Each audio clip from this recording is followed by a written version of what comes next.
Hello, my name is Eric Schaefer and I'm a clinical lead at A Better Today Recovery Services. In this module, we'll dive deeper and discuss the disease model of addiction as well as the brain's role in the severity of the addiction. Topic 3, the cycle of addiction. The cycle of addiction can be broken down into four main areas: drug intoxication, drug craving, drug binging, and drug withdrawal. Let's start with drug intoxication. Drug intoxication is exactly like it sounds. Once you abuse or use drugs or alcohol, the brain releases neurochemicals, generally dopamine or serotonin, into the body, creating that euphoric feeling or elevated mood. Repeated action of the indulging signals the brain to engage in the next step of the cycle. Drug craving is a learned response based on the frequency of use or abuse of the substance. This craving behavior can involve social and environmental cues. For example, every time you have a stressful day and you use your drug of choice to combat the stress, your brain will cue a craving for that drug of choice every time you're stressed. The repeated cue or now trigger will spark a desire to use until the brain is corrupted enough for the next step of the cycle, the drug binge. Compulsive drug administration or binging is the next step. At this point, the brain associates the payoff of the repeated use or abuse to be the only relief when cued or triggered.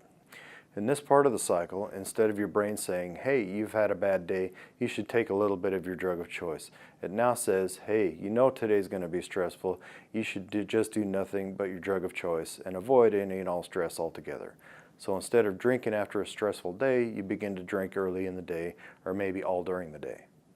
In the drug binge part of the cycle, this is where tolerance, dependency, and drug-seeking behavior are most prevalent, leading to the next stage of the cycle of addiction, the withdrawal stage.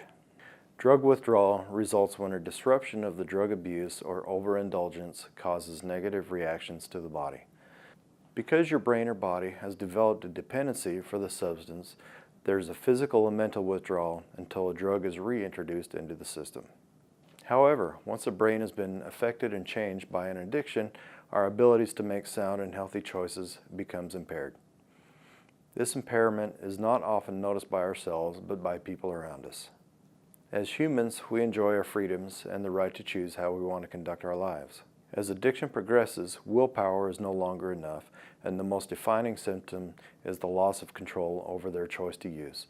Now, maybe in the beginning, when you first experiment with drugs and alcohol, you felt the ability to choose, but as the addiction progresses, you begin to lose that ability.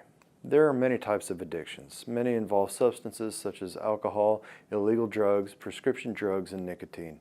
However, other addictions such as gambling, food, sex, shopping, or stealing involve the same brain chemistry that we've discussed already and will be just as difficult, if not more difficult, to manage or solve because the object of the addiction involves primal needs that we must have to survive. These behavioral addictions or process addictions involve common behaviors and risk factors and may respond to similar treatments, but will progress and become more severe if left untreated. In most cases, addiction requires intensive treatments specifically designed to address the behavior, thinking patterns, psychological conditions, and medical risks involved in the physical withdrawal process. For a more in-depth look at how the brain is affected by our addiction, watch our Addicted Brain video. Thanks for watching. Feel free to like, comment, and share, and subscribe to our channel.